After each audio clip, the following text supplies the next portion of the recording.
Ladies and gentlemen, boys and girls, children of all ages, we proudly bring to you Mormonism Live! Shut up and sit down.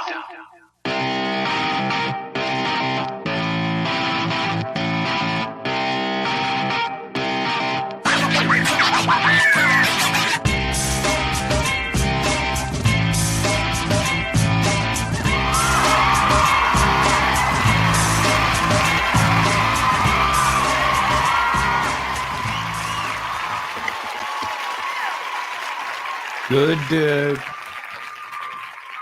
evening, RFM. How are you? Good evening, my friend. So we are starting early tonight, folks, because I've got a plane to catch, boarding at 9:15 p.m. Vegas time, 10 o'clock takeoff. And so about 7:30, I'm going to take off. Sorry about that. Really quick announcements. We raised about $2,700. Not enough for Maven to tell her sex toy story. I know. It was all the buzz. You know what I mean? That makes baby Jesus cry. Yeah, well, I think baby Jesus will be all right with it. Folks, also, if folks are going to come in here around 6:20, and obviously they're going to wonder why we started early, if folks in the chat, if you'll let those folks know the reason and also help them find, I think on YouTube, you can go back and start from the beginning and watch it at a faster speed, and they can get caught up that way. If folks will help instruct those who are stragglers at the normal time that we started early. And with that, any questions from you before we kind of plug away and start at this? No, we're just making up a little bit for all the times we started a couple minutes late. Yeah, and we've done that a few times too. So let me see if we can put all of this up on the screen.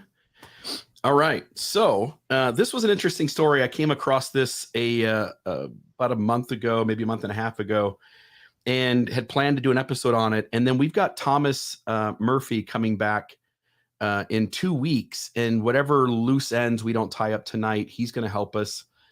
Plus, there's a really cool thing at the end of this presentation that he really is just kind of the expert on this story, and fascinating individual and fascinating story. So with that, here we go. Ray Lucero Pratt is born October 11th, 1878. Pratt was born in Salt Lake City, Utah territory. He was the fourth child of Helaman Pratt and Emmeline Billingsley Pratt. When Ray was 9, the Pratts moved to Mexico to help settle Colonia Dublin, a Mormon colony in the northern state of Chihuahua. His father was settling in Mexico to escape being prosecuted by the United States federal government for practicing polygamy. And folks will remember that story. Wilford Woodruff, Post-Manifesto, polygamy is still going on.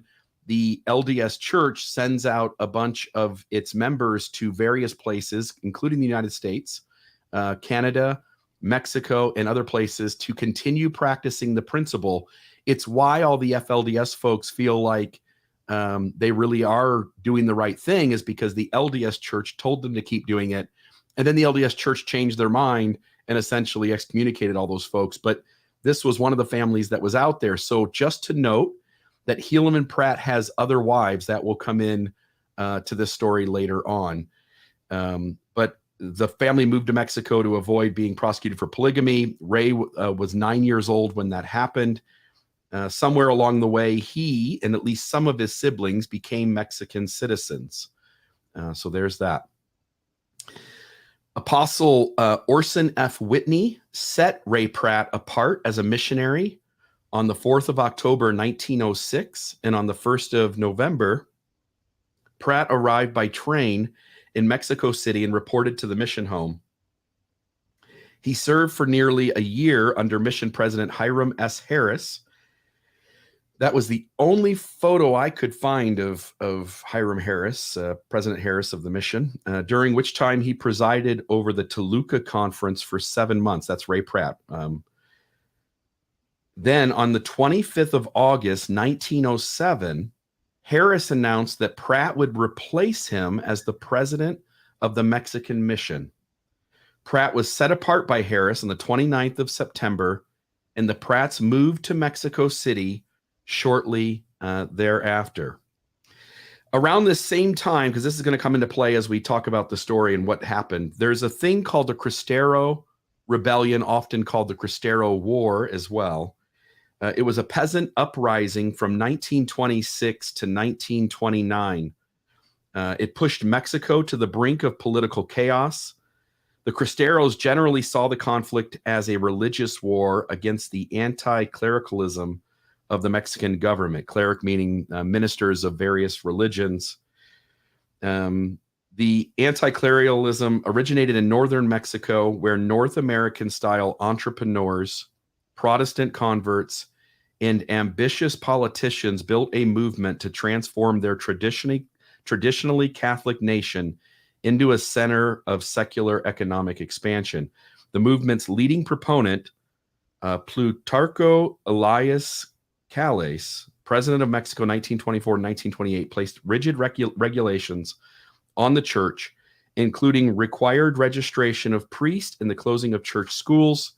The church, and by the way, when they say the church, they're talking about the Catholic Church.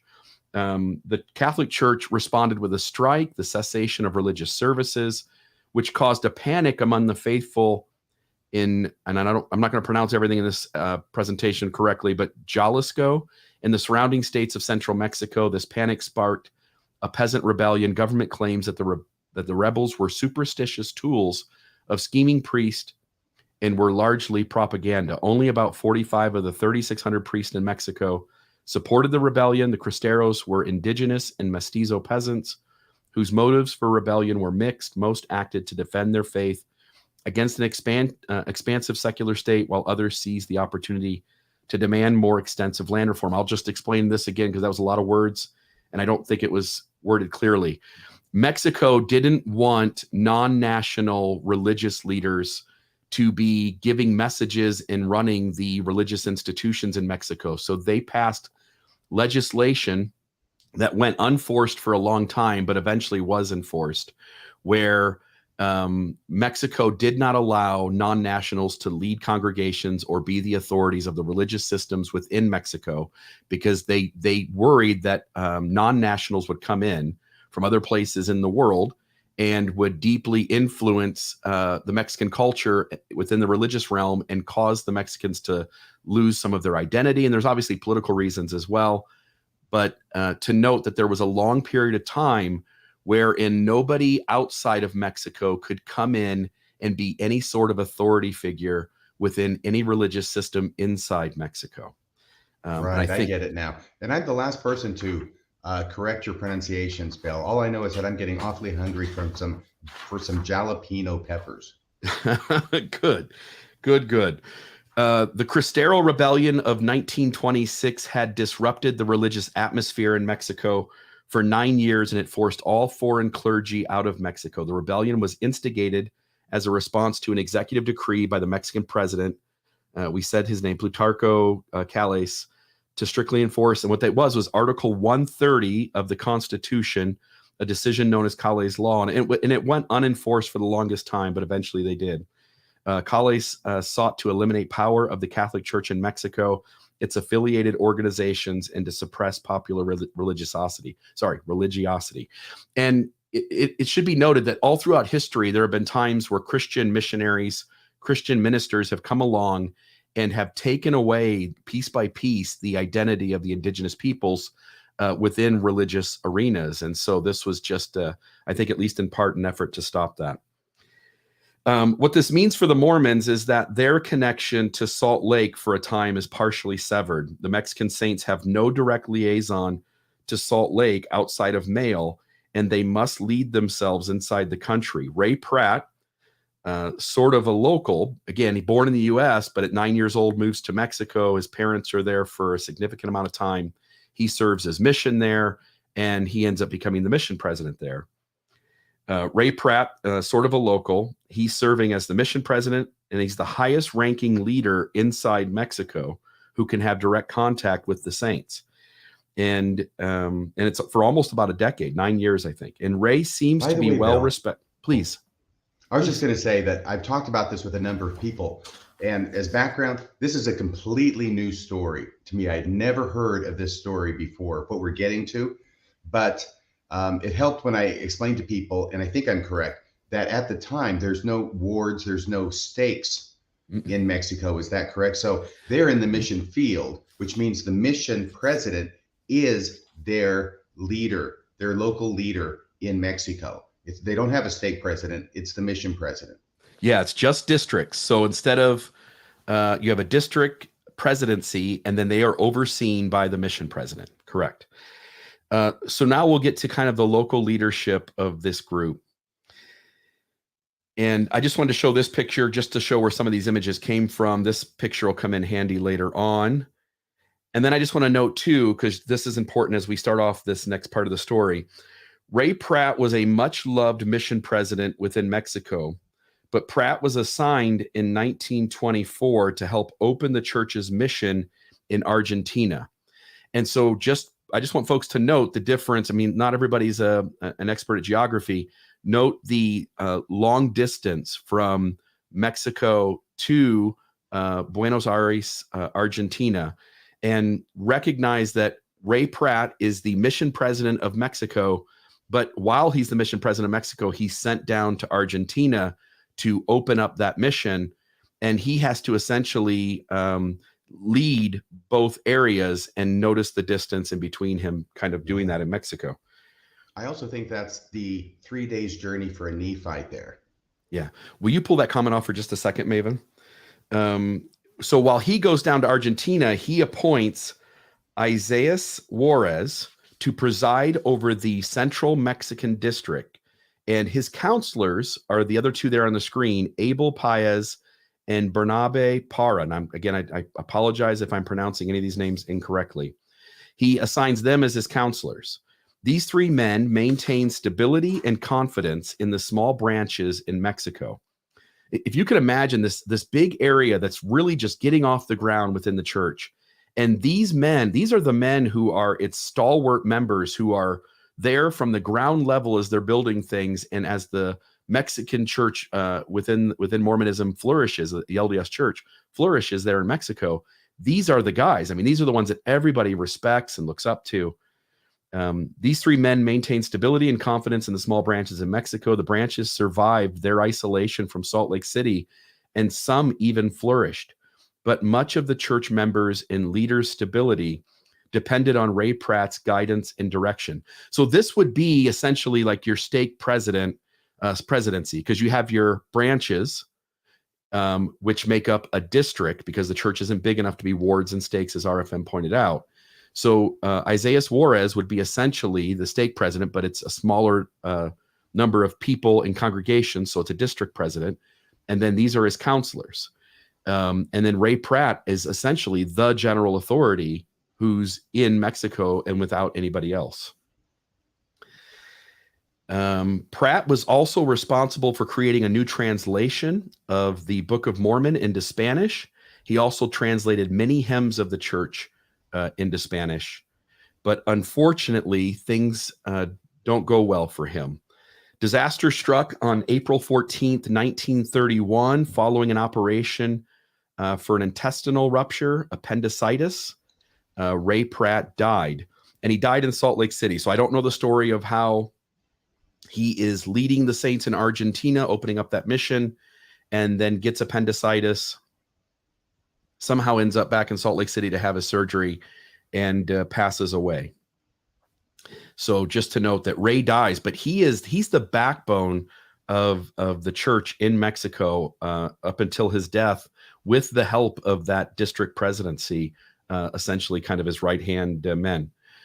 And so what the church does is finally in the spring of 1932, no, let me say that again. Sorry. Anton Ridgway Ivins was appointed to replace Ray Pratt.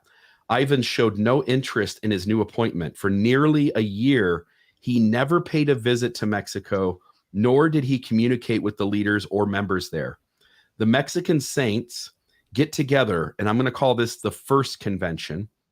The Mexican saints get together, the first convention, and request the church to do something about the lack of leadership that they are getting from Salt Lake, and that they wished for a native-born leader. The fact that they received no support nor a response to their petition for a native-born mission leader increased the chasm. And just to note, Anton Ridgway Ivins certainly dropped the ball in terms of helping the saints in Mexico, keeping contact and being the leadership that they needed. But I don't want people to get the idea that he was lazy. He was also in charge of all of the Spanish speaking areas in the southern United States. And he was also instructed by the brethren to translate certain materials into Spanish as well. So it's not like he wasn't doing anything. It's just that he prioritized his other responsibilities over the saints in Mexico. And they very much felt like he was an absent leader who wasn't giving them the leadership that they deserved. And so the saints in Mexico get together and say, you know, you guys have got to send us, you know, call a local leader so that we have some leadership here. And anyway, that's how we get to that point. Finally. Yeah, it mentions here in the note that one of the things he translated into Spanish was the temple endowment. Yeah, look at that. Endowment into a language other than English in cooperation with Eduardo Balderas. Yep. Yes. So what I want to know is, please, what is Pale Ale in Spanish? What is Pale Ale and Adamic? Well, I think we all know that, don't we? Yeah, but is that really what it is? Is that really how I think it works? it has the elements of it. The ale is God. Yeah. So I thought, well, okay. Probably I might have a mouth, glass ear, of ale. God, something like that. I'm guessing at this point, but I think I'm right. I might have some ale at my layover in Philadelphia at 3 a.m. this morning. So, all right. So next up, slide number 10. Finally, in the spring of 1932, nearly a year after his appointment as Mexican mission president, Anton R. Ivins traveled with Melvin J. Ballard. I think Ballard had that look when he realized he had to go to Mexico to start straightening out this situation. Melvin J. Ballard. He had a son who was an Edsel salesman. Or grandson, I should say. Well, he had a son and a grandson. Yes, but only the grandson was the Edsel salesman. Oh, I didn't know Dad wasn't involved. I don't think so. Well, Dad might have been. That would have been. Oh, hey, you're right. I think you're right. Look at that. How did those Edsels do? They flew off the lot like pancakes, hot cakes, we say. Okay. Anton R. Ivins traveled with Melvin J. Ballard to Mexico to meet with the petitioning Mexican Mormons. And I believe by this time, the trip is in response to what is now the second convention, where the Mexican saints say, look, we've pleaded with you guys. We've sent word to Salt Lake. We need a local leadership. Nobody still come to talk to us. And finally, Ballard and Ivins go there to straighten it out after the second time of the saints petitioning Salt Lake to fix this situation. So is a convention like a conference where they all get together and vote to take a certain action and then notify Salt Lake by writing or other means of what their decisions are? Nailed it. Okay, so we're coming up on the third convention, right? You got it. I got it. Ivins approached the situation aggressively. He reprimanded the members for their assertiveness in sending a petition to Salt Lake City. He returned to the United States and left them alone once again, but this time with a silent arrangement with Isaiah Juarez, who is the district president, aka stake president, essentially, with an agreement that essentially like you stay out of here, we'll take care of things, don't bother. And they had the silent agreement to just kind of for Ivins to just leave things alone. So even in the 1930s, the church was against activism. Yeah, right. Yeah. And they had this agreement until the end of Ivins' term in 1934. So the Cristero Rebellion of 1926 had disrupted the religious atmosphere in Mexico for 9 years. It forced all foreign clergy out of Mexico. The ensuing isolation of the Mexican leaders from the church in Salt Lake City resulted in the understandable independence among them. Twice during Ivins serving as mission president, the Mexican saints had petitioned the church headquarters to call a Mexican citizen as mission president. Now, Salt Lake, seeing that they have a mess on their hands, the church releases Anton Ivins in 1934, and they call Ray Pratt's half-brother, Harold Wilkin Pratt. By the way, it's about a decade early, but that mustache is going to be out of style. in about another 9 or 10 years, right? I know, I saw a guy 8 years. checking in the checkout line at Walmart the other day who had one of those mustaches. So he's bringing it back. Yeah, I don't think anybody's ever going to be real cool with this one. You know what I mean? No, they used to be popular. Remember, was Oliver Hardy, Yeah. right? Laurel and Hardy. He had one. It was all fine back then. It was very fashionable. Right, before the 40s. Yeah. Okay. Because something happens in the 40s that makes this mustache style go right down the drain. Yeah, the naming of babies, Adolf, also dropped off precipitously. Yes. So seeing as they had a mess on their hands, they release Anton Ivins in 1934. They call Ray Pratt's half-brother, Harold Wilkin Pratt, as the new Mexican mission president. While Pratt had lived stateside most of his life, he was born in Mexico July 16th, 1899, and had served a mission in Mexico between 1921 and 1923. Besides, being Ray Pratt's half-brother, I figure with that mustache, what could go wrong? You got a picture of his parents, and there's Yep. Helaman Pratt, the same dad, Yeah. but he's got a different mom, right? That's the plural marriage part you were talking about. Right. So you've got dad who's practicing plural marriage, and this is the wife that's the mother of Harold, and then the wife shown earlier was the mother of Ray Pratt. Right, and Harold's mother is Bertha. Who's she, sir? Bertha, yeah. Bertha Wilkin. Harold Pratt was called to preside over the Mexican mission on January 1934 because he was a Mexican citizen. Sorry, I don't know what was it you said, RFM? Because Nothing, I'm just amusing myself. I said Okay. Bertha. Who's she, sir? Yeah, Bertha isn't a real popular name either. No offense to any Berthas out there. No, it's okay. Yeah, It's okay. I'll explain it later. I don't All right, want to say it on please. the air. I expect other people will be saying it in the live chat. I love it. Because he's a Mexican citizen, he's not violating the law, just like Ray was a Mexican citizen. And so, but by this time, that Cristeros thing had kind of come to an end. But also by being a Mexican citizen, it just was a little safer for them, having just come off of this conflict that was going on in Mexico. And so he presided for 2.5 years from El Paso while he simultaneously continued to serve as a counselor in the Juarez stake presidency. The Mexican Saints' independence away from Salt Lake church leadership and having a defunct mission president in Ivins who failed to connect the local saints to Salt Lake City's church leadership, along with strong feelings of nationalism and ethnic pride, persuaded several local leaders in and around Mexico City to organize.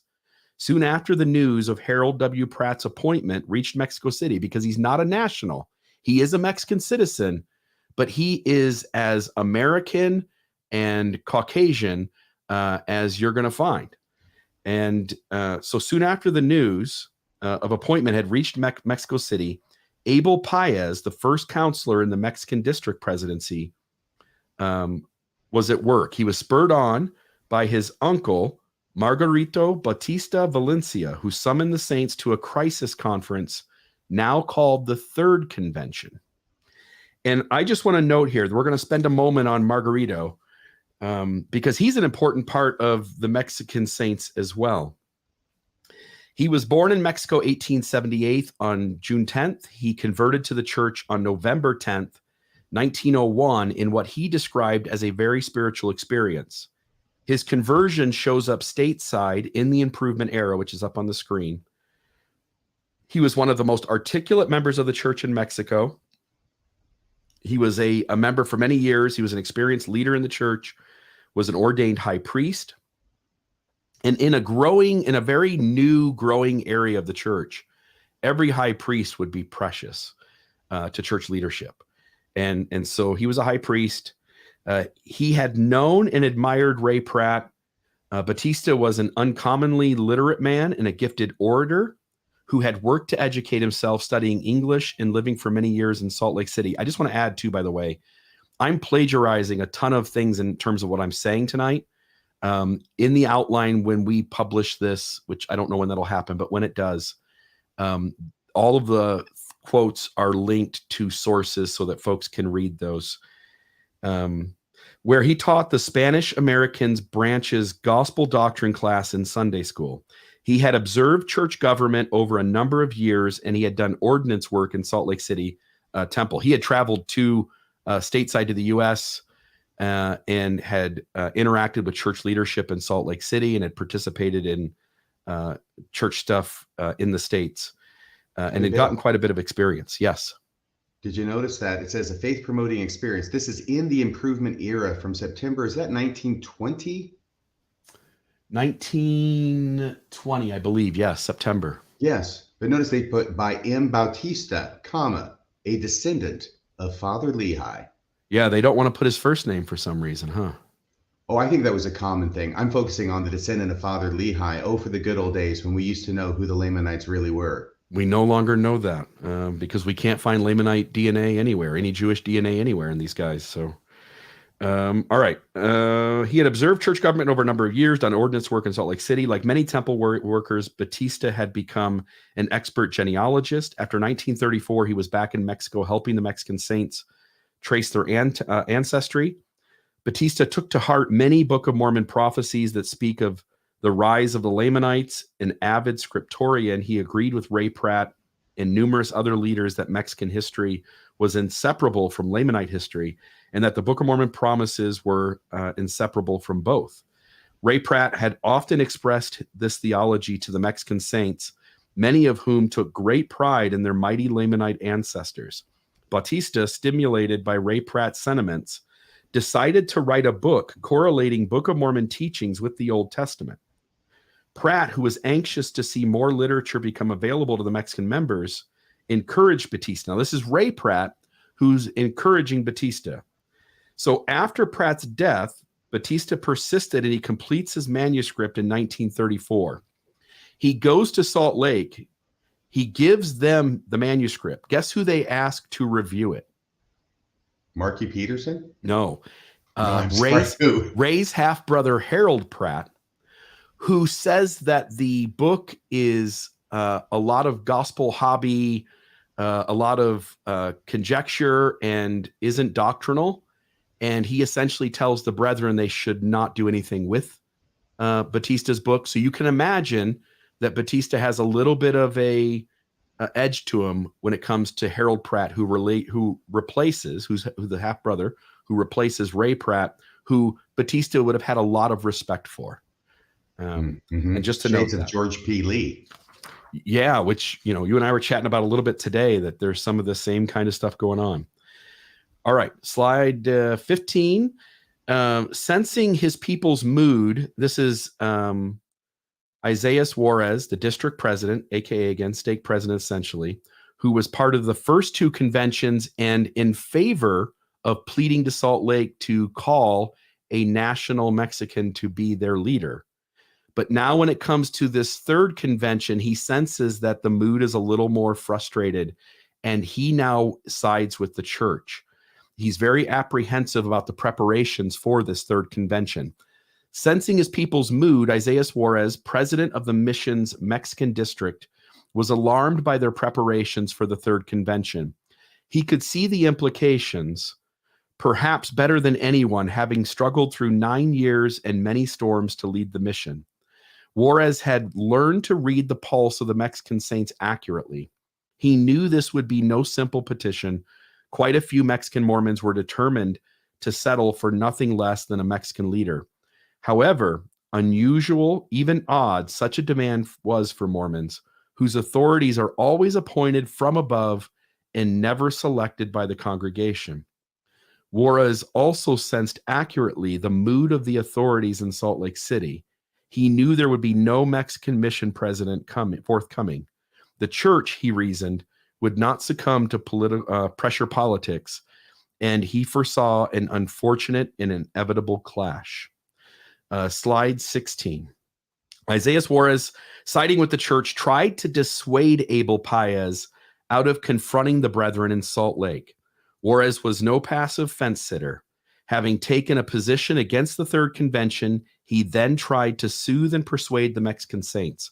Finally, he issued a circular letter, and I just mean he's the stake president. He sends out a letter which is circulated amongst the district, explaining that the meeting was unauthorized and out of order, and that those who participated in it would be considered rebellious and therefore run the risk of excommunication. He contacted Harold Pratt post haste and tried to sensitize him to the impending trouble and its roots. He met repeatedly with Abel Paez. Again, this is his counselor in his district presidency, trying to persuade him. Paez at first agreed to Juarez's point of view. And so Juarez at first convinces Paez to call off his confrontation with Salt Lake. But Paez returned to his position after speaking to Margarito Batista. And I'm sure Batista, again, already has ill feelings towards Harold Pratt. And these two men have worked tirelessly over a decade to try to get a leader appointed in Mexico who would actually, obviously not just be part of Mexico, but would be responsive to the Mexican saints as they needed leadership. And Ivans was completely absent. So what we end up with is the third convention. So originally, Abel Paez, who's the photo there in the center of the slide, he is kind of the one heading up at least this third convention. And his counselor his president in his district presidency there, Isaiah Juarez on the left on that slide, talks him out of doing this third convention, but very quickly he talks with Batista and he's back in on wanting to do it. So the third convention convened on the 26th of April, 1936. An observer was sent to take notes for Presidents Juarez and for Mission President Harold Pratt, who did not attend. They thought it would be too risky for them to be against the meeting and to show up and sit in it. So they stayed home and they sent an observer to take notes. The conventionist quickly decided that Salt Lake City leaders had misunderstood their previous request. Even though Harold Pratt had come from the Mormon colonies and was a Mexican citizen, he was not one by blood and race, and certainly not culturally. The saints' new petition was intended to convey their desire for a president who was Mexican by blood and spirit. And it says here, I'm going to pronounce this wrong probably, but de raza e sangre. Reasoning that the church's general authorities might not be aware of qualified Mexican members, the third convention decided to nominate a candidate. They considered several men, including Narcisco Sandoval, Margarito Batista. In the end, however, the convention settled on Abel Paez. They did not intend to demand Paez's appointment, but rather to clearly inform Salt Lake City authorities that qualified Mexicans were available. After making their main decision, the convention has strengthened their petition in two ways. First, wanting their leaders to recognize their intense seriousness, they agreed to gather signatures for the petition. Second, the conventionist authorized a commission composed of Abel Paez, Narcisco Sandoval, and Enrique Gonzalez to travel to Salt Lake City and personally present the petition and supporting documents to the Mormon Church's general authorities. Its business concluded, the third convention then adjourned. And you can see the problem, right, RFM? They rather than go, hey, here's 50 names. See, we have lots of people here who could do the job. They send one name to Salt Lake City and say they're trying to get across the idea that there are worthy Mexican members present, but by sending one name, it seems to give, especially in an organization like Mormonism, it seems to kind of imply that these guys are telling Salt Lake what to do. And as you well know, that almost never works with the church. Right. And I don't know a lot about this, but just with the factual situation that you're setting forth here makes me kind of suspicious as to what their actual motivations were. Yeah. Because like you say, if all we want to say is we got qualified people here, here's a list of 3 people that are qualified and we'd like to have somebody, but instead we're voting in the convention on one and sending that one. And he goes with the documents, right, to Salt Lake City. Abel Paez, he was the one who was nominated.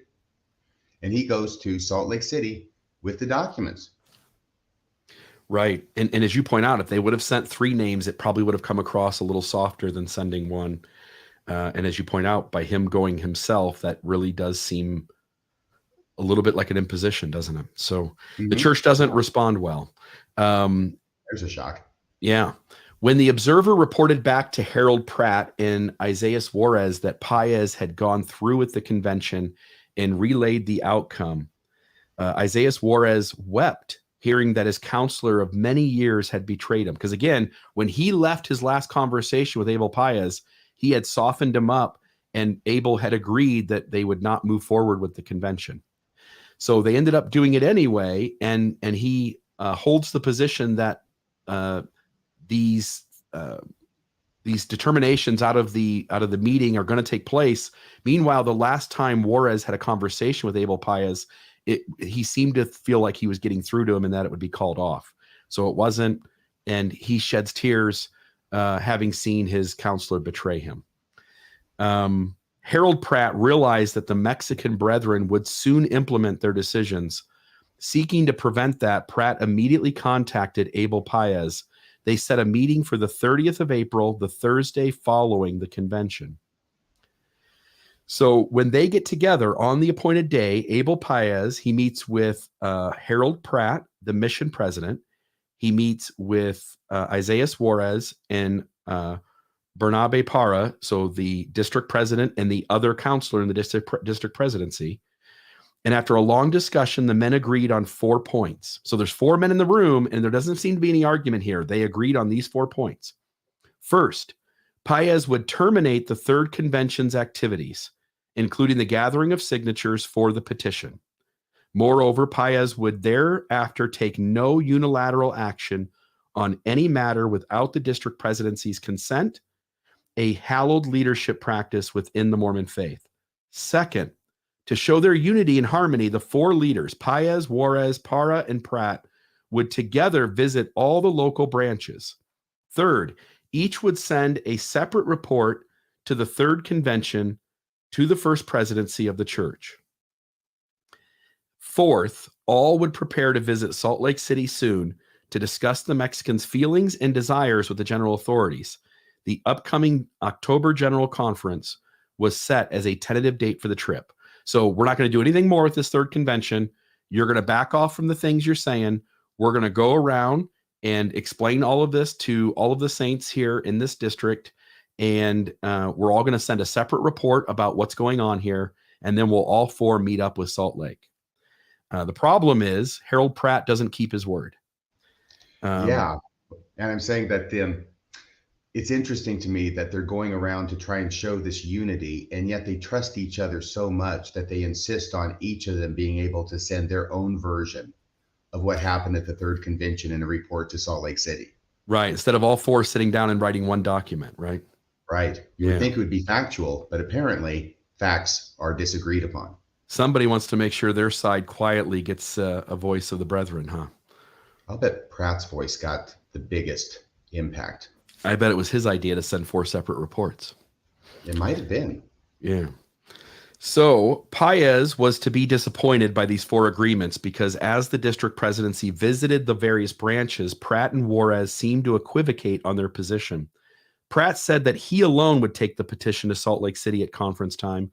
Then, instead of assuring church members that the third convention desires would be enacted through regular church channels, Juarez and Pratt made it increasingly clear that both the convention's procedures and its goals were out of order.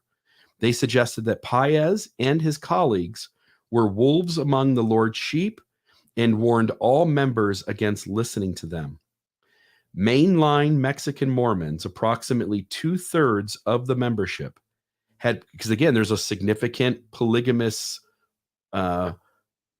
group that came stateside that are Caucasians that came from America during this polygamy time. So there's a lot of those folks that are now in Mexico with their children, their spouses, a generation maybe later as well. Right. But again, 2/3 of the membership had made, let's see here, let me back up just a second.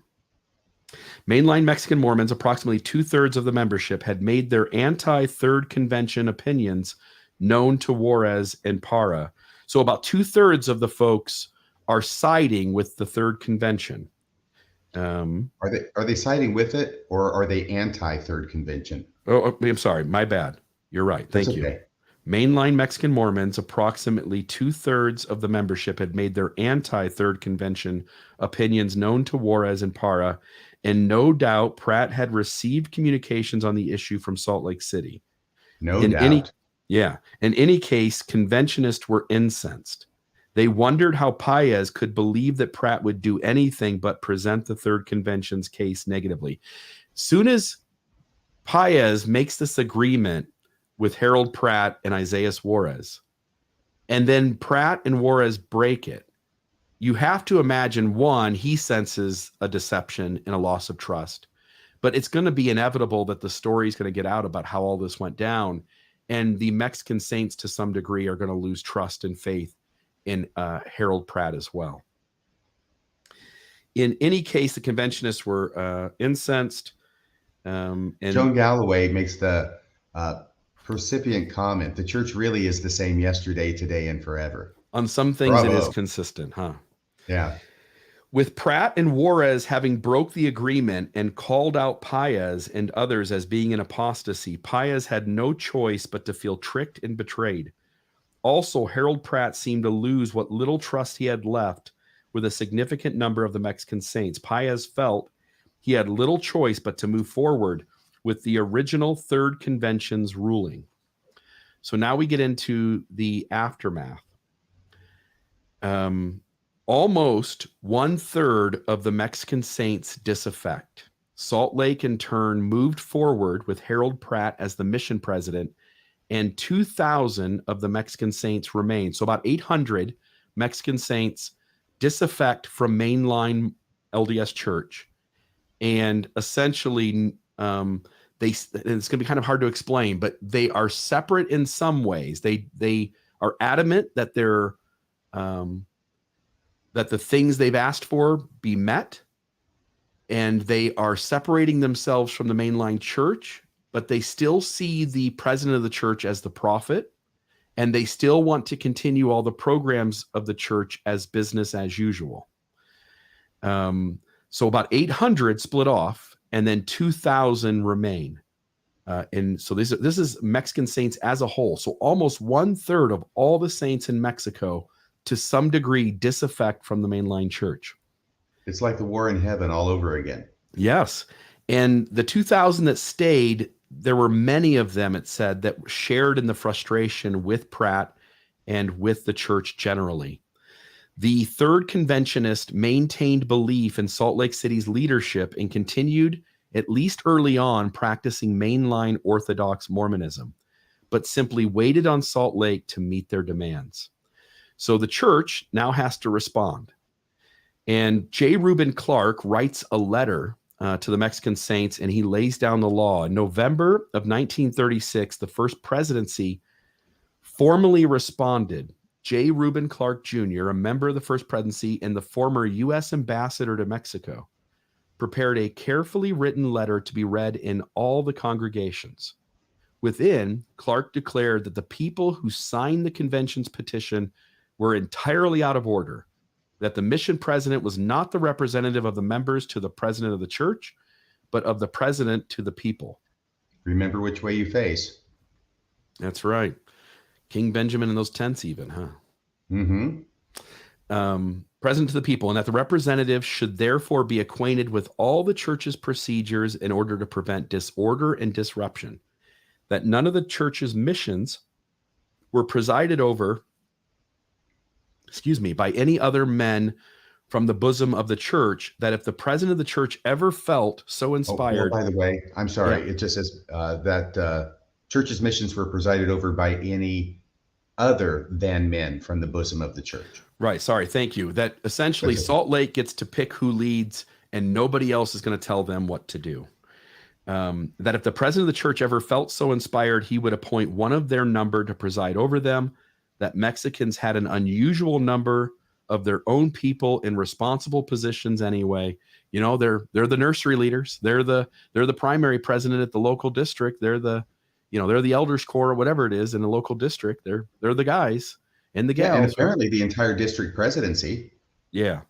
And so they're basically saying, look, you guys have got Mexican leadership everywhere. It's such a petty thing for you to be doing what you're doing here, and it's out of line.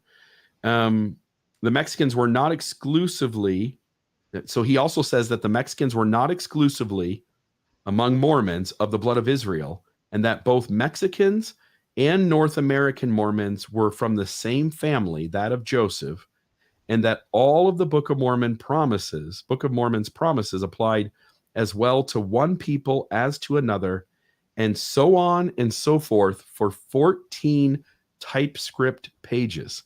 That's a lot of telling these folks that they're in the wrong. I don't think that was very carefully worded. Yeah, he probably had that grumpy face on when he wrote that letter too, you know?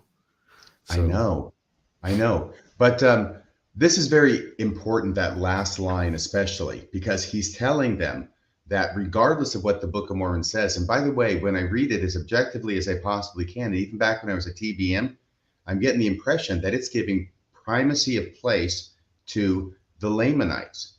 And that's something strange in the Book of Mormon, especially when Jesus is talking. In all those chapters where he's among the Nephites that we never talk about in church.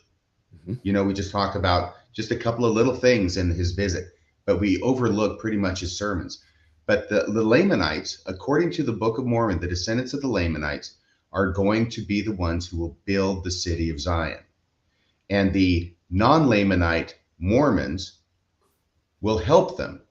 But the Lamanites get to build the city of Zion, and they're the ones who are going to be in charge. And these are the kinds of things, I'm sure, that the Mexican saints there are seeing, and certainly the kind of things that George P. Lee saw as well, and that they bring to the attention of the leaders who are telling them, no, that's not what the Book of Mormon says. So you have the white leadership of the church telling them that the white leadership of the church is the white leadership of the church, and I think have to reinterpret the Book of Mormon in order to make it support their claims of white leadership over Lamanite leadership. and I'm guessing now with all the DNA evidence we have, that city of Zion will never get built. Well, there's still Denver Snuffer. There's still Denver Snuffer. Let's place our hope there. Not all is lost. Denver Snuffer, you are our only hope. Princess Leia, I did get that one. Yes. The First Presidency themselves learned quite soon that the letter had solved nothing. No doubt, somewhat exasperated by this time, the authorities decide to send Anton R. Ivins back to Mexico one more time to attempt a reconciliation. Remember, this is the mission president who never interacted with his mission, the saints in his mission, and never traveled to Mexico to preside over them in any way. He was an absent leader, and the church thought this guy might solve the problem. So they sent him back one more time to Mexico to attempt a reconciliation. Although Ivins was considered the church's frontline expert on Mexico, his previous trips, as we had talked about, had been largely unsuccessful because, as he perceived, the Mexican Mormons did not respect his authority, and as they perceived, he was an absent leader who didn't take them seriously or prioritize them. So Apostle George F. Richards, who also has a stern look on his face, one of the senior members of the Council of the 12 Apostles, was appointed to accompany Ivins. What could go wrong? So at least they're going. Yeah, at least they're going. So they end up setting up this meeting, and everybody goes to the meeting. Everybody's ready to hear these two church leaders who have come from the States, traveled over, and are going to try to reunify all of this and put it all back together. But in this meeting where all these people are gathered, there are two government officials in government official clothing that are sitting kind of in the back.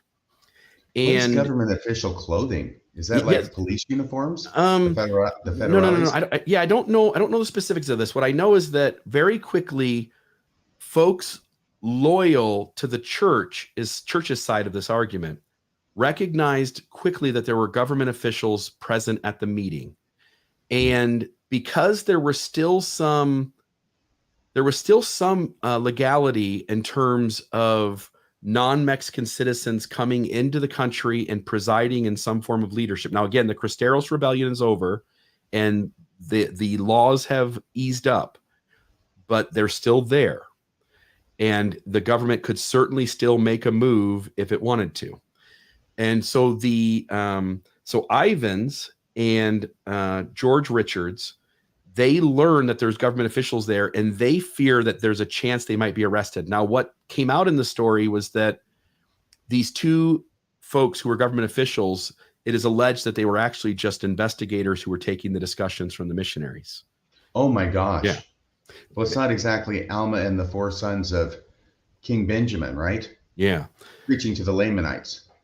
So the room is packed full of people, and oh, by the way, I'm Ivan's- sorry. You go ahead and get your thought together. I apologize. By which I mean, Oh, please. the Book of Mormon story is we're going to go and we're going to preach to the Lamanites, regardless of the fact that we're likely to get arrested and possibly even killed. Oh, thank you, by the way. Yes, like all throughout Mormonism, there is a in Mormon canon, right? There's this defiance by the Book of Mormon prophets, Abinadi being a great example, who will just put themselves in the way of danger because the Lord will provide. He'll take care of them. And yet in this situation, fear got the best of these guys. Right. And I said the four sons of Benjamin. Of course, I meant the four sons of Mosiah. Yeah. I made an early Book of Mormon mistake of confusing Benjamin for Mosiah myself. Joseph Smith did that too. Yeah. So I'm in good company. They perceived that they might be arrested. Meanwhile, folks on the other side of the aisle said, hey, these guys were just taking the discussions. There was no intention to do anything along that line. But because they are warned that there are officials there, they bail. They never address the people. They're put back on a train, fearing they'll be arrested by Mexican officials. Read the second bullet point, because I am just astonished that this confusion could still occur a year later. It's like, Did anybody just ask these the Mexican leadership what it was they meant by their petition? How is this still a confusion on their part? Did they just not talk to each other? Well, Ivans doesn't even want to go to the place to have a conversation with these folks. So that might be part of the problem. Yeah, I think he is a part of the problem. LDS leaders misunderstood the Third Convention as imposing Payas be called rather than showing there were several worthy Mexican nationals who potentially could be called, and hence had a tone of distrust and misunderstanding that magnified the situation. The church began disciplinary measures on the 6th, 7th, and 8th of May, 1937. Courts were convened in San Pedro Matir and sentences handed down. Andres C. Gonzalez Jr. wrote that 8 conventionist leaders were excommunicated for rebellion, having worked against the mission authorities, guilty of insubordination, having completely disobeyed the orders of the mission authorities, and apostasy, having failed to recognize the Mormon Church's authority. A serious divide. There's a commonality between all three of those reasons for getting excommunicated. And that is? The church's authority. You got it. Remember, in this church, you can do a lot of things. You can take Jesus figuratively. You can believe the Book of Mormon is not literal, but don't you dare say those prophets, seers, and revelators aren't prophets, seers, and revelators, or call them a liar, I found out. Oh, yeah. It is the cardinal sin in Mormonism. Yeah. Who's at the top of what you can't pick on or criticize? It's not Jesus. It's no. It's the leaders of the church. Yeah. You can say whatever the hell you want about Jesus. We're bigger than Jesus, but we're not bigger than President Nelson. No. Having worked against the mission authorities and insubordination, we said apostasy, we said a serious divide ensued between those loyal to the mainline church and the Third Conventionist. Distrust and bad-mouthing persisted, and eventually deep separation between the two groups followed. Again, hence an apostasy of about a third of the Mexican saints. It got to the point where if the conventionist members ever went into a mainline chapel to attend a meeting, again, they still believe the prophet's the prophet. They still accept the church's authority. They just have these demands in particular that have to be met, and they're not going to go along until they are. But when they would show up in a mainline congregation and sit down in the pew, the rest of the pew would completely empty out. Nobody wanted to sit with these folks because they saw them as being an apostasy, and such rhetoric had occurred in regards to these folks who had separated themselves from the mainline church. In very much the same way today, that anybody who seems to have doubts or loses their faith seems to be, there's a sort of shunning that goes on in Mormonism, and there's a lot of distrust, and there's a lot of labels that we use, the tares among the wheat, the chaff among the wheat, lazy learners, for instance. and much of that is still happening in Mexico. These folks are very loyal to their system. And when they perceive someone's not signaling anymore that they're a believing, faithful member, then they're also getting some sort of lesser treatment by the mainline saints. So it's almost like the ones who are disaffected still believe in the top leadership of the church, but they somehow think that it's just the middle management that's the problem. I think in part, and I think they don't think that Salt Lake really understands them very well and has dropped the ball to the point where they want somebody who can represent their needs and speak to them as one knowing kind of what they're going through. And I can relate to that. And I can also sort of relate to the LDS Church's perspective here too. It's like no exaltation without representation. Right. There's that whole I stole that from my good friend Rebecca Biblioteca. I have to say that, so as not to be accused of plagiarism. Bednar. Excuse me. John O'Reed. All right. So slide number 26. What happened? So I was going to say we could stop here, but we've got plenty of time, so we'll finish this up. So slide 26. What happened to the third conventionist? They organized Sunday schools, conducted sacrament meetings, established mutual improvement associations. They functioned very much like a normal Mormon congregation. Like the mainline church, they blessed infants, baptized children, ordained men to the priesthood. Conventionist men and women were sent out as missionaries to preach the word to all who would listen. They constructed at least 6 new meeting houses. By the way, I'll say it here because remind me when we get to a later part of this. Remind me about these 6 meeting houses because I want to make a comment. I don't want to do it now because I think I'll ruin the ending. But they constructed 6. What's that? Yeah, please. Making a note. 6 meeting houses. Yep. They constructed 6 new meeting houses, and in accordance with Mormon custom, they dedicated them to the Lord. They produced some religious literature. You can see the one magazine cover there. They produced some religious literature. For example, a magazine entitled El Sendero Lamanita, the Lamanite Path is what that translates to, which contained articles such as how the gospel came to Mexico, the blessed Gentiles about which the scriptures speak, and reports of various convention, conferences, and activities. By this point, they are calling themselves the conventionists. They are the third convention. And so the church begins to make efforts to bring these folks back. And finally, the church realizes that its hardline approach isn't working. And under George Albert Smith's presidency, the effort to love these saints and to show kindness and to interact with them, this would have been about the 1940s, 1945, 1946, in that kind of those years. They begin to show kindness and to interact with the conventionist in healthy ways to begin to make headway.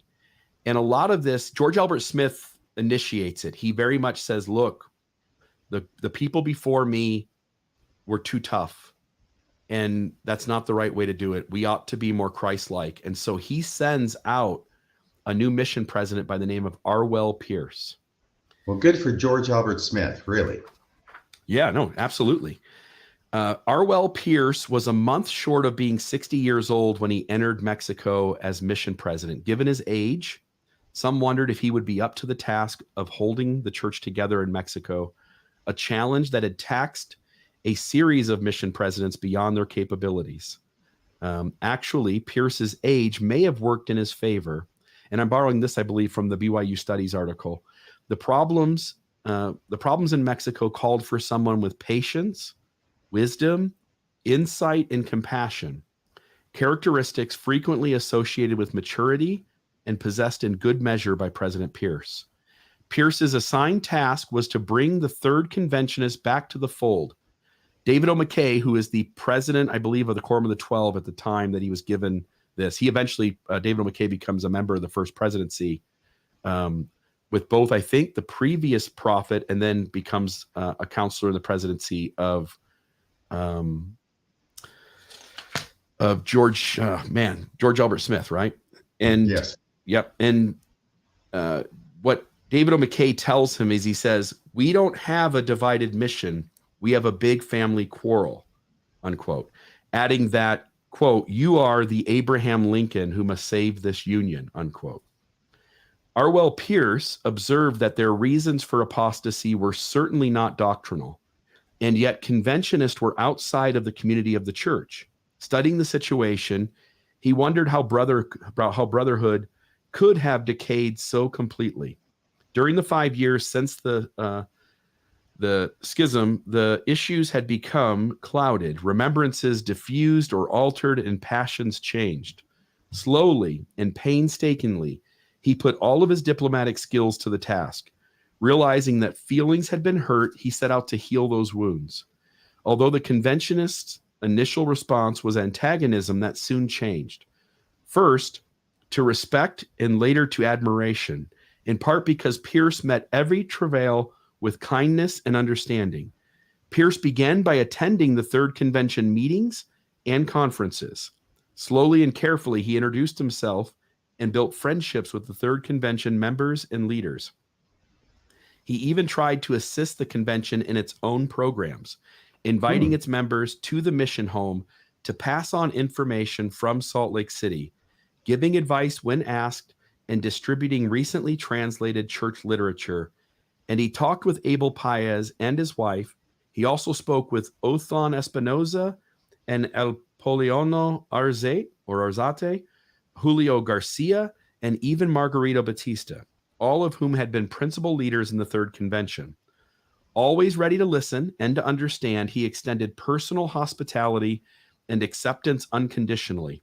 After weighing all that he had heard, Pierce concluded that the Third Convention problems could have been handled better. So he agrees with them. Given the circumstances, he even thought that some of the convention's complaints were justified. Although having an ethnic Mexican mission president was the Third Conventionist's primary concern, they also wanted a building program for chapels, access to church literature, and an opportunity for their young people to go on missions, all privileges that the members in the U.S. had.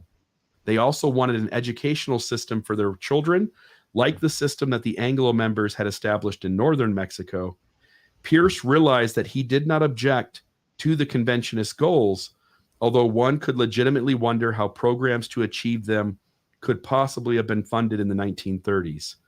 On the other hand, he saw how the Third Conventionists' methods for achieving their goals had brought them trouble. Pierce did not approve of the Third Convention's rebellion and withdrawal from the church. Because of his willingness to listen, however, disagreeing people for the first time in nearly a decade were discussing the issues rather than shouting about them. By the way, notice what type of leadership in the church works and what type of leadership doesn't, or maybe it gets results, but it causes hard feelings and fractures later on. And I also want to note, Arwell Pierce comes into this situation not having lived it. So he is an outsider essentially to the situation itself. Notice that George Albert Smith, in a way, is sort of an outsider. Now, of course, he would have been in the Quorum of the 12 or the First Presidency prior to him being the president of the church, but he wasn't the one who made the leadership decisions that caused this rift. And so he, as an outsider to some extent, gets to take a new approach. And notice that in today's church, that the church leaders, while they're alive, will almost never make the right move on important issues. And it always takes social pressure that is extreme on the outside, or it takes those leaders dying and the next generation to pick up the issue and actually let whatever pride is in the way from handling a situation as Christ would handle it, which I think Arwell Pierce did a very good job of. Right. That was a thought that came to my mind, is that this is an example of the power of Christ-like conduct. And unfortunately, it may also be the reason why I have never heard the name Arwell Pierce before tonight. Yeah. You haven't, huh? Me either. This was completely new to me. Like, for 1/3 of the saints in Mexico to apostatize from the church, and for you and I to have never heard this story, tells you about how, and again, the church has published information on this. You can find it kind of like that First Vision story in 1972. You can find these stories as well, but they are few and far between. and they aren't part of the regular curriculum. Although you asked today if this is included in Saints, and I don't know that. And I know that all the volumes of Saints I don't think is written yet, but I would hope that this does make it into our standard church curriculum history. You want to make a bet on that? I think there's too many faith promoting things to talk about to cover this story. Yeah, probably. While Pierce did not approve of the convention's rebellion and withdrawal from the church, but because of his willingness to listen, however, disagreeing people for the first time are sitting down and talking about it. In the meantime, the conventionists had generally maintained doctrinal integrity. They had done a lot of proselyting in central Mexico and had promoted much interest in the Book of Mormon. Given all of these factors, reunification was possible and desirable. So Pierce listened. He argued, he lectured, he sympathized, he persuaded, and he worked long hours. He often told them, the brethren are willing to give you everything you want, but not the way you want it. Again, this is all coming out of a BYU Studies article, which I thought was pretty impressive. The conventionists recognized him as a friend, its leaders even asking him to speak in convention conferences. He earned their trust to the point where he was asked to come in and speak at their meetings. That to me is impressive. He did so, carefully honoring their confidence in the initial stages by avoiding sensitive issues, speaking instead on neutral subjects such as prayer, things they agreed on, right? The third conventionist began to visit mainline church meetings, and Pierce characteristically asked them to sit near the front, whereas in years past when the conventionists had visited a mainline branch, the seats would empty of mainline members as quickly as the conventionists sat down. Finally, Paez began to soften and warm up to Pierce and started to think with cautious enthusiasm about reunification. So they returned to the fold. Eventually, 1,200, now again, 800 left, 1,200 came back. They were growing. Eventually, 1,200 third conventionists returned under George Albert Smith's leadership in 1946. Several members of the third convention were temporarily excommunicated by the LDS Church during the period in which it was active, although most of these were changed to the lesser punishment of disfellowshipment by President George Albert Smith in 1946, signaling a compromise. They'd been excommunicated, but George Albert Smith, with a wave of the hand, turns their excommunications into disfellowshipment. Rapprochement continued with President Smith's visit to Mexico that year, which is in that bottom left picture, the person to Abel Paez's, who is standing at the center and standing up and speaking. Immediately to his right is President George Albert Smith. The Smiths' visit to Mexico that year resulting in most third conventionists returning to fellowship of the LDS Church. And so they almost all come back.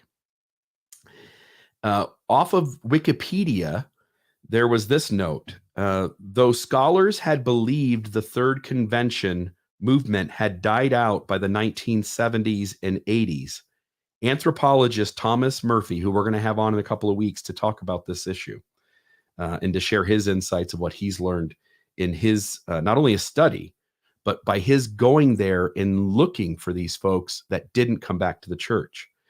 So in the 1970s and 80s, anthropologist Thomas Murphy located an active third conventionist community in Ozumba, Mexico in 1996. So he was there in the they had died out allegedly in the 70s and 80s. But when he went there, he found a group of them still in 1996. The group was situated in Colonia Industrial, founded in 1947 as the community of Margarito Batista, a prominent third conventionist. As of 2011, there were still 800 people living in Colonia Industrial, and all are members of a church officially named El Reino de Dios en su plenitud. And again, I don't know that I'm pronouncing that right. I did take Spanish for 2 years, but I only learned a bunch of swear words and my name in Spanish as Guillermo. But what it means is the kingdom of God in its fullness.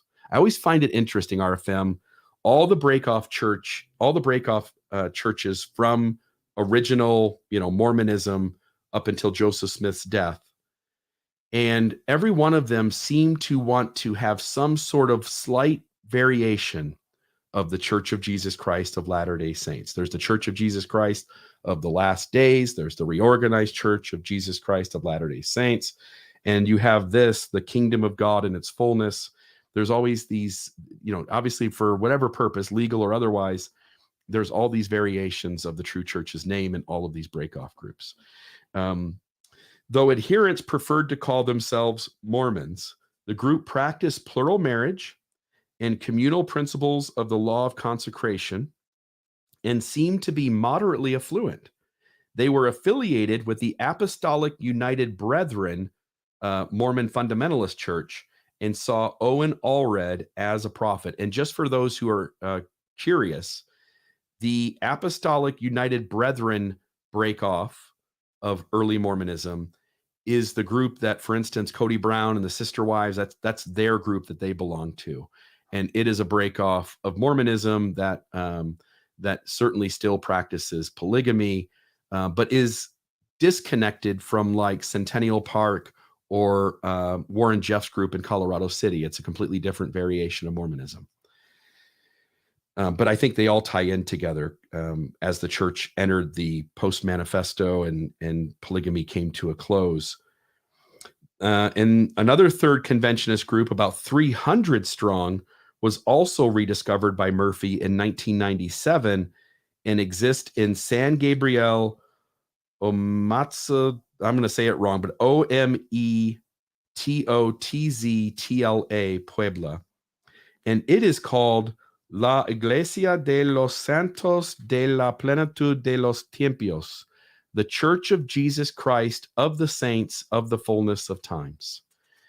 And that's, I think, it. I wanted to show a few pictures, though. Any thoughts from you as we've kind of gone through the main data, and then we can spend just a couple of minutes going through the photos, and then I'm gonna bow out. If you guys want to do calls or not, I'll leave that up to you. Oh, I was doing some research while you were talking, and I lose the bet because in Saints Volume 3, Chapter 24, titled The Aim of the Church, they do address the Third Convention. Did you get a chance to gloss over it to see kind of how they present the story? Well, they actually go into some detail. They do one part, and then they go back to something else that's going on in Salt Lake City, and then they go back to it. I do notice that according to this article, in June, this would have been 1936, as part of this letter or document submitted to the first presidency. It says, in June, conventionists drafted an 18-page petition to the first presidency, and then they quote from it, which sounds a little bit different from what we've been hearing before. This is what is quoted in Saints. We very respectfully ask that you grant us two things. First, that our church grant us a mission president who is Mexican, and second, that our church accept and authorize the candidate we choose. Ooh, so it does sound like they put their guy across, and that's the guy that needed to be picked. I was wondering about that. Yeah, because as you pointed out, to select one person looks like that's really what their goal was. And I'm expecting this is a correct quote. I don't know that for a fact, but I'm reading it now from the church website. So there may have been, I don't know, cause for concern on both ends of this particular stick. Yeah. And just a reminder, I can understand their frustration. They had a mission president who never even went into their country, right? Yeah. So I guess we put something else back up here. I assume, Maven, you're getting ready to put the PowerPoint back on. Perfect. Oh, I got you. I see that as well. Perfect. Let me go here to the end. Sorry, give me a second, folks. I'm just trying to grab. I'm going to add this to the stream, and we can flip through the rest of them here. So I got some pictures here, but I was going to say, we can understand their frustration. They have a mission president in Ivins who never even goes into their country. He doesn't connect with them. He doesn't instruct them. He doesn't reach out to them. He's not talking to them. He's absent as can be. They meet a couple of times trying to trying to be seen and dealt with and taken seriously and not be second-class citizens of the church. And so the church sends out the half-brother of this mission president that they were deeply fond of and had deep respect for, but who comes in and isn't really connecting with them either. And just by his behavior when him and Abel Paez had made an agreement, those 4 agreements, and he broke them, that's sort of promising to do something a certain way and then backtracking 100% on what you just said. You've kind of showed your character. And by doing that, by trying to, in a tricky way, have Paez come out looking like an apostate when you agreed to do something different, you can't blame these folks for losing their trust in these 2 mission presidents who seem to have dealt with the Mexican saints in less than honorable fashion and less than the way that any of us would want to be dealt with as members of the church or as human beings. And so I can understand some of that. But some of these are photos that happen kind of along the way as mission president Arwell Pierce there is the second from the left. But you've got Paez and Juarez on his sides, and then the other gentleman there, Bernabe Parra. And then you've got this third convention group that had a picture taken. Here's Arwell Pierce baptizing someone. And if you look right behind his hand that's raised, there's Abel Paez. And so you can see that these two really did develop a deep friendship and love for each other. And here's another photo, Arwell Pierce sitting, and there is the entire district presidency behind him with their arms on him. So this guy really did go in and win these folks over, and he really should be commended as really the hero in this story for operating in a way that the church had not up to that point, and him being the one, by being kind of a Christ-like example, brought these saints back into the fold. Abel Paez as a young missionary. Margarito Batista's patriarchal blessing. I have not sat and read that, but if folks want to go back and watch this and pause the screen right there, you should be able to read it. I'm not sure if he was promised to Twinkle or if he was going to build the temple in Zion or what was the promises made to him, but that is his patriarchal blessing. Strangely, it's almost identical to my patriarchal blessing. Probably, and to every other person, Mexico, American, or otherwise. Yeah. Arwell Pierce and his wife. This photo was dated March 7th, 1950. And those are all the slides that I've got. And that, my friends, is the third convention. So I'm going to step out of the way. I'm going to set up the screen so you guys can do your thing. Maven, are you wanting to come on as well, or are you wanting to stay back there? I think I need to come on if I'm going to have the calls coming from my sound. Yep, I'm going to exit. I'm going to set up the screen so it looks good with you two on it, and then I'll get out of the way, okay? Okay, Bill, have a safe flight. Okay, have a great day, guys. Bye, Bill. Bye-bye. Can everyone hear me okay? I can hear you fine. Okay, Bill Reel perfect. has left the building. Okay, so we do have one caller. I don't have a name, but since they're the only one, they should know who they are. I am hoping this works. 1 second. Guys, let me know if there's an echo. Okay, caller, you are on the air. Can you go ahead and state your name? Oh, wait a second. I'm sorry. Bill. Hi, this is Sarah. Meeting houses. I forgot to remind him about the 6 meeting houses. Oh, the real quick, 6 meeting houses. I'm going to bet that the church went ahead and used those once they reunified. They were already dedicated. They probably rededicated them, but I bet those were adopted into the church. You're never going to pass off. Hello. You're not going to pass up a good meeting house. You're probably right. And half of them have probably been sold because they're not being used anymore. You probably all have. Okay, have fun, guys.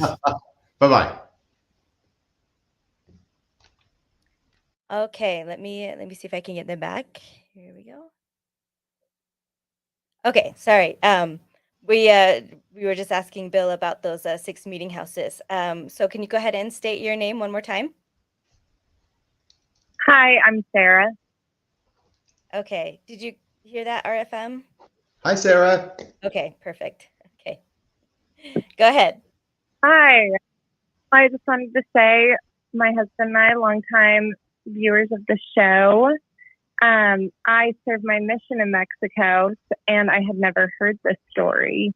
So it was very interesting. And it also kind of, I feel like, speaks to some problems that may still be going in there with just how white presenting you are, and that being involved in leadership, and people who are half Mexican or have ties to family living in Utah are kind of taken higher in leadership. And it's just interesting and also so sad that such a beautiful culture is erased because people come in and say things to them. Did you have any examples of what is said to them that helps erase their culture?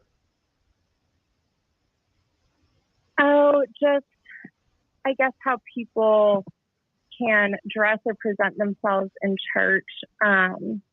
It's definitely, the church does a good job of making the buildings very beautiful and does a pretty good job of putting them in accessible places, kind of unlike in the United States, where they're tucked away in random neighborhoods. In Mexico, they're kind of more out in the center, so you get a lot of people wanting to come. And it's really sad if you see maybe people who are more ethnic and have less European blood in them or DNA, they kind of aren't taken as seriously for callings unless they become like legacy nuts who have been around from the beginning. And those people end up not going to church because they don't feel like they are white enough to go, if that makes sense. So a lot of subtle clothing, definitely, like men have to show up in white shirts and ties. Women are, it's pretty common to see women wearing the traditional, you know, beautifully embroidered things, but yeah. Very interesting. I'm glad you called, Sarah. Thank you for your perspective. You're welcome. Thanks. Thank you, Sarah. Okay, and we've got two more. So this one is going to be, I think this is Annie. Let me go ahead and bring her on. All right, is this Annie? Yes. Hello. Hi there. Hi there. Go ahead. Hi. First of all, I want to say I must be a distant cousin of Debbie Jo in the chat because we're talking about one of her being related to some of the Pierces in there. In the colonies, yeah. When I started this episode, I had no idea I was going to see familiar family pictures. This has been really amazing because some of the history I'd learned, I'd heard the words Third Convention, and I'd heard that R.Will Pierce was the mission president, but I had no context for any of that, and this has been fascinating. Oh, good. Well, I'm glad then. So you've known something about this has something to do with your family, but just didn't know the details? Right. And, first of all, the whole, the ethnic makeup of the members, I had in my mind a picture of a bunch of Anglos, polygamists, moving to Mexico and then being like a little bubble there. I had no idea that actual Mexicans joined the church and that there was a schism. I thought it was basically a bunch of Utahns down there until they moved back. Oh, wow. Well, that's what I thought too. That was the image I had in my mind, was that it was just a simple colony because it's talked about the colonies, right? But that they lived in isolation from the native Mexicans. But I guess when you think about it, they'd be preaching the gospel and trying to baptize people as well and organize the church there among the natives as well as among the people from Utah. I'm surprised anybody thought it was a good idea to join a bunch of strange polygamists from up north, but they must have had something good to offer. Right. Well, apparently, yes. I know I thought they had something good to offer in 1978. Yeah. Who are my ancestors? Well, It's amazing, I guess, when you don't have all of the information. I was just saying, it's just good and I have a bigger and more complete picture. So, yes, thank you. And this is what is happening with me too. And I'm sorry, Annie, but I was just saying this is what's happening to me too. I know a little bit about Mormonism and Mormon history, but there are still pockets and even maybe chasms of information that I don't know. And I was talking with Thomas Murphy about this yesterday and on the phone. And I was talking about how, I'd never, ever heard of a third convention before. I'd never heard about any of this stuff. But having heard about it, it now puts into context what happened with George P. Lee. And from the leader's perspective of the church in the 1970s, and probably early 80s with George P. Lee, the leadership of the church is old enough. Yeah, this is not their first crack at this. This isn't the first time they've experienced this. This is a redo of what happened in Mexico with the Mexican saints in the third convention. And here comes George P. Lee, who's made a general authority. And though he's not Mexican, he's Native American, and he has the same kind of ideas that he's promoting. So of course they're going, oh boy, here we go again. We need to put an end to this as quickly as possible.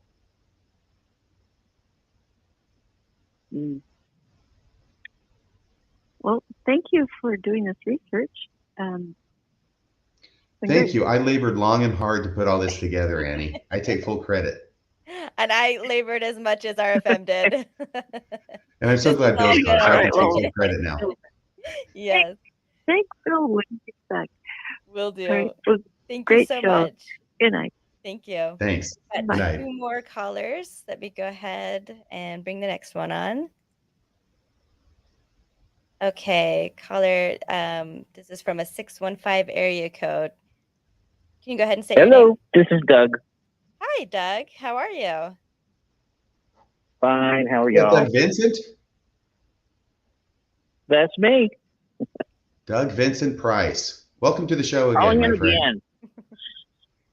I'm becoming a weekly caller. No, I'm teasing. But I did want to just kind of, you did mention him, RFM, but I wanted to give a little shout out to Dr. Thomas Murphy, who has really been, has some interesting articles to read lately. And he's a very unassuming person, but I think he's brilliant. And he's really started to bring out a lot of history and perspectives from the indigenous peoples who have been largely overlooked in all of these discourses. We kind of have the colonial point of view that's presented when it comes to church history and the unfolding of all these events. And there's a whole different perspective that's completely unknown to almost all of us. And this is just a small example. There are plenty of others. So I just wanted to give him a shout out, and I encourage people to maybe follow him on Facebook. He's super approachable and has a lot of great research that he's been doing. And he's listening now, and actually I put it up on the screen. Thanks for the shout out. Oh, good. Yeah. I didn't know he was on. Yeah. Hello. Yeah, I don't think I've seen his username up until now. So he's been lurking. But yeah, good to see you, Thomas. Hey, Doug, I'm going to tell you something about Tom Murphy that's going to embarrass him. Are you ready? Uh-oh. Okay. Not only is Tom Murphy an incredible scholar in different fields and very, very intelligent, he is also a very, very nice man. And his wife also is a very, very nice person. They are wonderful. And I just want to thank them for reaching out to me in a very meaningful way when I was down and out. And I'll never forget you for that. Thank you. That's awesome. Good stuff. Thanks for calling in, Doug. All right. Thanks. Have a good one. All right. Good night. One more call. And I think this will be it for the night. All right, caller, you are on the line.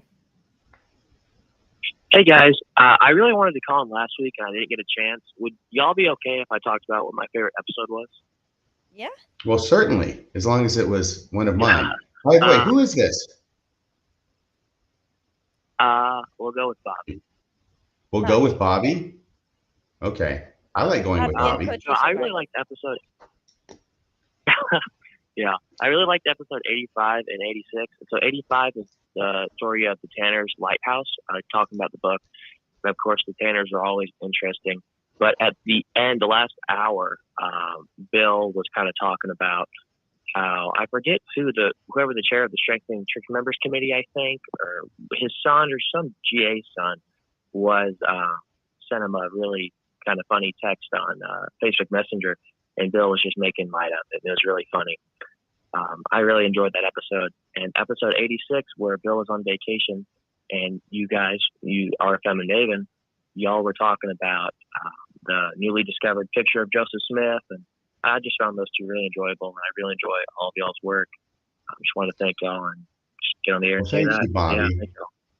I appreciate that, and I also appreciate the fact that you've misremembered episode 86. It was not Bill who was on vacation. It was I who was in Utah, who insisted, because I was there at a presentation of appreciation for Sandra Tanner, which was actually going on at the same time as the podcast was going on, but refusing to be completely shut out. Did you call into the show? Yeah. I called into the show. Absolutely. I was doing on the scene reporting with Sandra Tanner.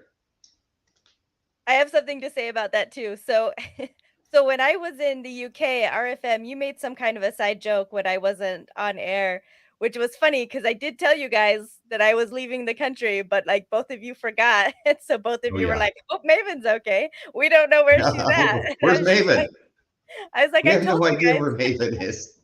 That was pretty funny, but like I think it was that time or the next week you made a joke, RFM, that like I was trapped in your basement. You said something about like you're gonna bring Maven a bucket of fish heads at the end of the episode or something. So when Bill asked me to come on, I said, yeah, I said I'll co-host with you, but under the my condition was that I wanted to make a joke that the tables had turned and that I had RFM in my basement. Which he totally blew away, like in the first minute or so. He said exactly where you were. So I was just thinking, like, oh, Bill, you ruined it. Like I had one condition for coming on, but it would have been really awkward if you had made that call from my basement. So I guess it worked out anyway. But yeah. Well, I remember there was that time when you were podcasting from someplace and there was all that noise coming from upstairs. Oh, I mean, that was at home, but that was when my brother like installed a treadmill upstairs, and they were in the room right above me. And I guess my nephew had it had been going fast. My brother was on it showing him how it worked, but he had stepped to the side, like you do, and then the band on the treadmill is still running. And my nephew like put his hands on it, and it just just punted him off. And so my brother, like to keep him quiet, because you would have heard that coming through probably. He was like, "Let's see how fast it goes," and then he just like put it up, and he just started running as fast as he could, and it was all just to try to distract my nephew from crying. But the thumping was so loud, that's what was heard overhead, and that was when we had Dan Vogel on, I think, with the occult stuff. Did he have no idea that you were doing a podcast in the basement? Yeah, I was texting him like, "What are you guys doing?" Like I had to mute myself. So that's when my brother like texted me the whole story. He's like, "I'm sorry, like, but if it wasn't that, like, you would have heard a toddler like screaming his head off." So, yeah, normally like noise doesn't come down like that, but anyway, that was a fun night. That was very memorable. Yeah, and Bobby's still on. Oh no, it looks like Bobby went ahead and dropped on his own. So I think we're good. I think we're done with the calls. Yeah. Any other final things we want to say? Jim Bennett's going to be on next week, right? That is the plan, to talk about what is, from his perspective, by the way, from his perspective, what is the single greatest problem in the LDS Church? I've seen some guesses already. So, really? Yeah. What are some of the guesses? I think the one I remember is about the, I guess, the leaders, members putting too much stock in the leaders, I think. Mm-hmm. Well, I can neither confirm nor deny those guesses, but I can say that between cold and warm, that's on the warm side. There you go. That was me ending the call-in studio. Bye-bye, Um, Bobby. Yeah. Well, Bobby had already hung up, so that's why I didn't say goodbye. So I don't want people to I think should I have was said that still more on. like Spike. Bye-bye, Bobby. All right. Yeah, I think that's it. That's the show. Thanks, everyone. Thanks, everybody. We'll look forward to seeing you next week when Bill will not be here at all. It'll just be Maven, me, and Jim Bennett. We look forward to seeing you then. Thanks for joining us tonight. Thanks, everybody. Bye. Bye-bye.